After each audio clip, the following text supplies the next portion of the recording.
behøver ikke være afhængig af lange kabler, telefonstik eller trådløse internetforbindelser for at være på nettet, surfe på nettet og tjekke e-mails. Alt, hvad du behøver, det er nu sådan en mobil bredbåndsforbindelse. Den ser sådan her ud, og den bliver lige nu lovprist af samtlige teleselskaber i landsdækkende annoncer. Men er de nu også så gode, som teleselskaberne siger?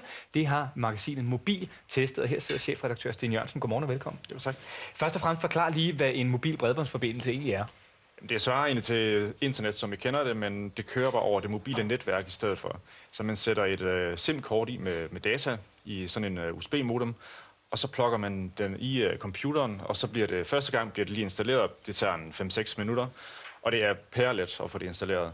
Og så kører det ellers bare, og så går man på nettet via det mobile netværk. Det kan man jo så gøre over hele Danmark. Man kan sætte sig et eller andet sted ude i Kattegat, hvis der ellers er mobildækning, og så kan man surfe på nettet uden at tilmelde sig noget særligt, eller trække kabler, eller have en trådløs internetforbindelse i huset. Det er simpelthen den her, der klarer det hele. Præcis. I har tidligere testet de her 4 bredbåndsforbindelser fra de 4 største teleselskaber i Danmark. Der kører de rundt i en bil i Danmark, og så stoppede I de store byer, og testet er der dækning her. Yeah. Den her gang der har I gjort det lidt anderledes. I har sat ind i et tog med 4 forskellige bærbare computere fra København, hen over Ringsted, hen over Fyn til Odense, til Jylland, over Vejle til Aarhus og hele vejen op til Aalborg for at finde ud af, hvordan virker det her egentlig, når man bare sidder i et tog og surfer på nettet. Overordnet set, hvad er konklusionen? Det var en rigtig lang tur. Dækningen var ret dårlig hos de fleste operatører. Der var en operatør, der klarede det rigtig godt. Og den vender vi tilbage til om lidt, men lad os lige tage dem fra starten af. Hvis nu vi starter med den sorte her, den er fra teleselskabet Sonofon. Hvordan klarer de sig i testen? Jamen, de klarer sig faktisk rigtig godt i København. 5 minutter uden for Hovedbanegården, der målte de en rigtig høj hastighed. Og det var meget imponerende, men så målte vi igen 5 minutter senere, og så var det altså en 10. af, hvad vi målte der. Og sådan var det jo faktisk under hele turen fra København til Aalborg. Så hastigheden svingede rigtig meget? Svingede rigtig meget. Der var rigtig mange huller på hele turen, og vi kunne faktisk ikke... Vi forsøgte at få en normal arbejdsdag op at stå med altså noget med at sende mails og... Præcis, gå på nettet og sende filer frem og tilbage til firmaet og så videre. Og det kunne vi slet ikke. Så sådan en almindelig arbejdsmæssig brug, når man kører rundt i Danmark, der bestod den her ikke? Nej, det gjorde den ikke. Man kan sende en mail, og det er det. Så er der Telias. Hvordan klarer de sig? Jamen, de klarede sig lidt bedre end Sonofon, men ikke godt nok til, at vi vil acceptere det som vores modem til sådan en arbejdsdag i toget. Men hvordan er det jo for eksempel med sådan et Telia-modem her i sin computer og køre hele vejen, hvis nu man har en arbejdsdag, eller man er familie, eller man vil pendle til Aalborg, hvis man for eksempel vil se en video på internettet, kan man det? Nej, man kan ikke se video.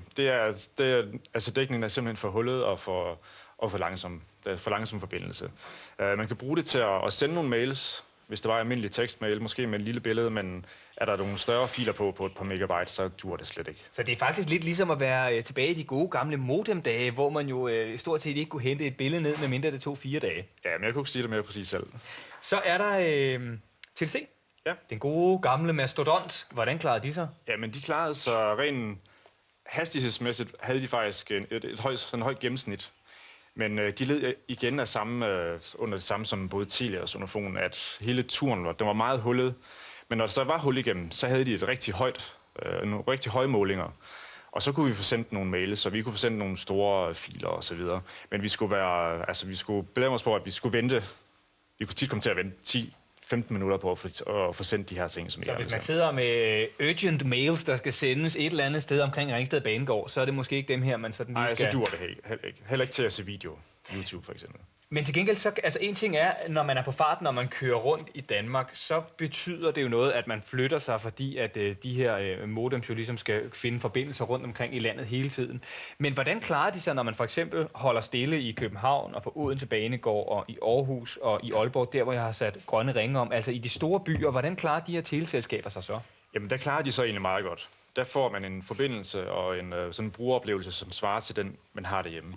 Og så var der jo vinderen, fordi det kan jeg godt afsløre, det blev teleselskabet 3, det blev de faktisk også sidste gang. Hvordan klarede de sig i testen, udover de vandt? Jamen, de klarer sig, som vi havde forventet. Hele turen fra København til Aalborg, der var der stort set høj forbindelse. Vi kunne arbejde præcis, som sad vi derhjemme på kontoret på hele turen. Hvem henvender de her 4 typer modems sig egentlig til? Jamen, 3 henvender sig til dem, der skal være på farten over hele landet, som bare kræver en høj hastighed og en god dækning hele tiden. TDC, Sonofon og Telia, de kan til nøds bruges i de store byer, København, Aarhus, Odense, Aalborg, men også i de mindre store byer som Esbjerg og Horsens og Randers og sådan nogle. Så hvis man skal hvis man bor i en sådan mellemstor dansk by eller en storby, så kan man altså godt belemre sig med dem her.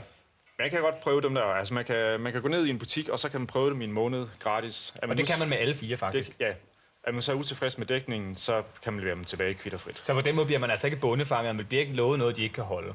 Nej, egentlig ikke. Altså, så kan man prøve den, hvor man nu bor, og så har man et sommerhus eller en campingvogn et eller andet sted, så kan man tage den med der, og så prøve den der. Og hvis den virker, så virker den? Præcis. Hvad koster det? Det koster mellem 200 og 300 kroner, sådan en typisk pris. Om måneden? Ja. Og der må man surfe lige så meget, man overhovedet vil? Der er frit forbrug. De skriver over nok, der er 10 gigabyte som øvre grænse, men det var noget, de satte for lang tid siden, fordi de ikke var helt sikre på, hvordan forbrugerne de ville surfe. Så de 3 af dem her konklusionsmæssigt kan klare sig til nød i de store byer. Hvis man skal være på farten og sidde i et tog dagen lang, så skal man altså have det her fra 3. Ja, præcis. Sten Jørgensen, tusind tak, fordi du kom. Ja, tak fordi du kom. Og Oscar,